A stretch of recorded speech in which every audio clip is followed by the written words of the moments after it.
دوستو، آپ کو یاد ہوگا میں نے آپ سے یہ وعدہ کیا تھا کہ وقتاً فوقتاً میں آپ کے ساتھ اپنے ذاتی مطالعے یا مطالعہ کتب کے احوال یا اس کے مشاہدات آپ کے ساتھ شریک کر لیا کروں گا۔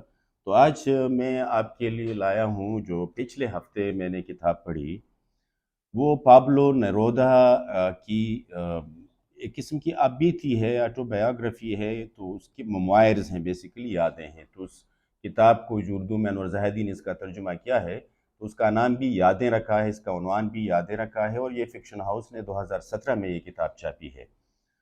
پابلو نیرودا نے اپنی یادوں میں ان تمام سیاسی، معاشی، ثقافتی، زبان کے حوالے سے، ماحول کے حوالے سے، جغرافی کے حوالے سے، ذات کے حوالے سے، تخلیق کے حوالے سے ساری کی سارے یادیں بہت خوبصورت انداز میں رکھی ہیں اس کتاب میں۔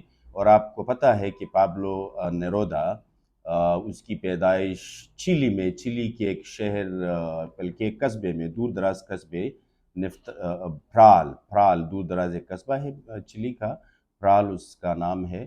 اس میں اس کی پیدائش 1904 میں ہوئی، اور وہ 1973 میں یہ وفات پا گئے تھے۔ تقریباً 69 سال اس نے عمر پائی تھی۔ اس کی شاعری کا پہلا مجموعہ یہ 14 برس کی عمر میں چھپا تھا، اور اس کا عنوان تھا کریپو سکولیریو۔ جو مجموعہ 14 سال میں اس کا چھپا تھا، اس کا عنوان تھا کریپو سکولیریو۔ اس نے تقریباً 64 شعری مجموعے چھاپے ہیں، اور 1971 میں ان کو نوبیل پرائز ملا تھا۔ پابلو نیرودا نے جس طرح میں نے پہلے عرض کیا، اپنا بچپن، اپنے والدین، اپنے احوال، اپنا گھر، سیاست میں اس سے جڑی جو وابستہ یادیں ہیں، دوستوں کے ساتھ جو وابستہ یادیں ہیں، وہ اتنی خوبصورت انداز میں اس کتاب میں رکھی ہیں اور اس کتاب میں تحریر کی ہیں کہ جب ایک دفعہ آپ کتاب شروع کرتے ہیں، ترجمہ بھی انور زاہدی نے بہت خوبصورت کیا ہے، تو جب آپ شروع کرتے ہیں تو ختم کیے بغیر دم نہیں لیتے۔ تو اس نے جو سیاسی حوالے سے اس نے جو بات کی ہے، کس طرح وہ یہ تو میں نے بتا دیا آپ کو کہ 64 شعری مجموعے اس کے چھپے، 14 سال کی عمر میں شاعری شروع کی۔ پھر یہ کہ پڑھنے کے لیے یہ چلی کی دارالحکومت سانتیاگو میں گئے، اور سانتیاگو میں تقریباً یہ 1921 کے آس پاس گئے تھے پڑھنے کے لیے۔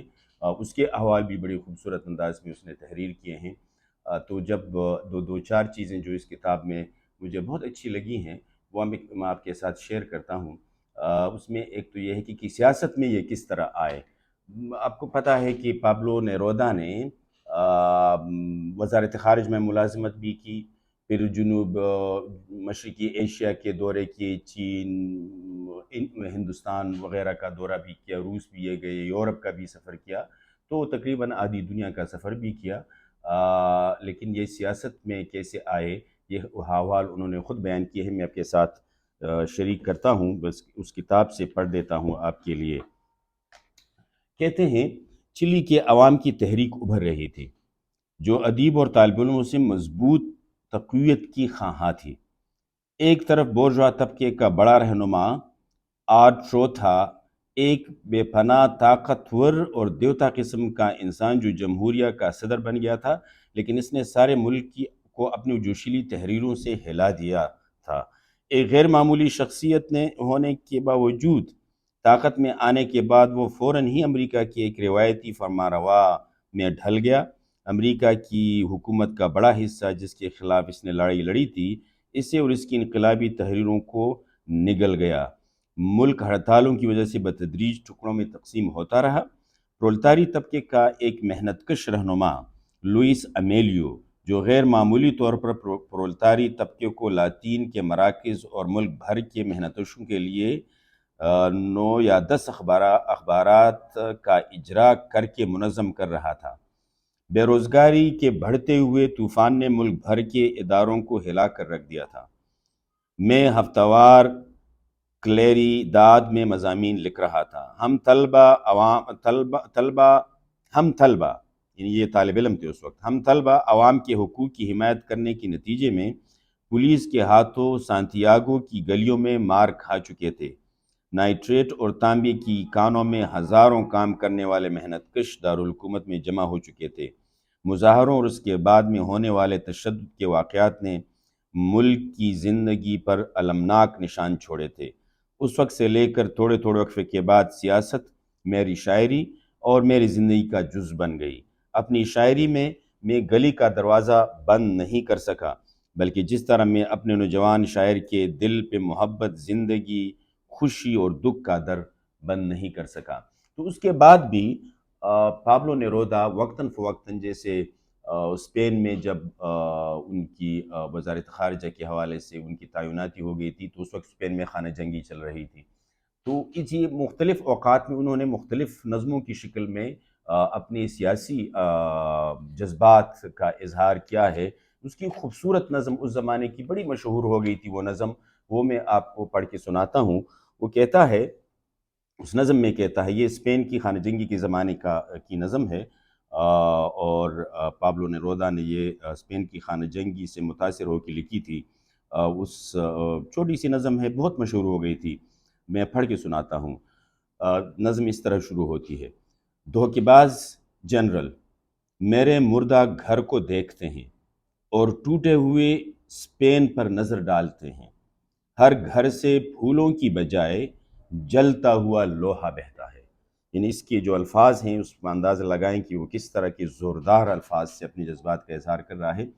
زبان اور لفظ اور لسانی جو تراکیب ہیں، اس پہ بھی ان یادوں میں، اس کتاب میں پابلو نیرودا نے بہت خوبصورت اظہار اس کا کیا ہے۔ میں کچھ اس میں سے پڑھ کے آپ کو سناتا ہوں۔ جناب آپ جو چاہیں کہہ سکتے ہیں، لیکن یہ الفاظ ہیں جو گاتے ہیں، یہ دکھ دیتے ہیں اور نیچے اتر آتے ہیں۔ میں ان کے سامنے جھکتا ہوں، میں انہیں پیار کرتا ہوں، میں ان سے چمٹتا ہوں، میں ان کو نیچے گراتا ہوں، ان کو کاٹتا ہوں، میں انہیں پگھلاتا ہوں۔ مجھے الفاظ سے اتنا پیار ہے، غیر متوقع الفاظ، وہ الفاظ جن کا میں حریصانہ انداز میں منتظر رہتا ہوں یا اکڑ جاتا ہوں، حتیٰ کہ وہ چھانگ کر یا چھلانگ کر گر جاتے ہیں۔ زبان کے حوالے سے پابلو نیرودا نے بڑی خوبصورت بات کی اپنی زبان کے حوالے سے۔ وہ ہسپانوی زبان میں لکھتے تھے، اسپینش زبان میں، تو اس کا بھی ہمیں اندازہ ہو جاتا ہے کہ لاطین امریکہ میں، جو چلی لاطین امریکہ کا ایک ملک ہے، تو لاطین امریکہ میں ہسپانوی زبان کس طرح ایک لنگوا فرانکا بن گئی تھی، بلکہ سب لوگوں کی، اکثر لوگوں کی زبان بن گئی تھی، تو اس کا بھی ہمیں یہ احوال بتاتے ہیں۔ میری زبان کس قدر عظیم ہے، یہ ایک شاندار زبان ہے جو ہمیں ہسپانوی فاتحین سے ورثے میں ملی ہے۔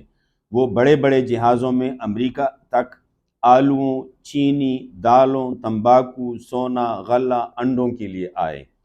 ایک بے پناہ بھوک کے ہمراہ جس کی مثال دنیا میں نہیں ملتی، وہ ہر شے کو ہڑپ کر گئے۔ مذاہب، پرامٹ، قبیلے میں جو پرستش گاہیں، پرستش کی جو جگہیں، عبادت گاہیں، بالکل ان چیزوں کی مانند جنہیں وہ اپنے بڑے بڑے قبیلوں میں لائے تھے، جہاں بھی وہ گئے انہوں نے زمین کو سرنگوں کر لیا، لیکن الفاظ پتھروں کی مانند وحشیوں کے جوتوں، ان کی دھاڑیوں، ان کے خودوں، ان کے گھوڑوں کے نالوں سے گرتے ہیں۔ شاندار الفاظ جو چمکنے کے لیے چھوڑ دیے گئے۔ ہماری زبان، ہم ہارے ہوئے لوگ تھے، ہم فاتحین بن گئے۔ وہ یہاں سے سونا اٹھا کر لے گئے اور ہمارے لیے سونا چھوڑ گئے۔ وہ یہاں سے سب کچھ سمیٹنے کے باوجود سب کچھ یہیں چھوڑ گئے، وہ ہمارے لیے الفاظ چھوڑ گئے۔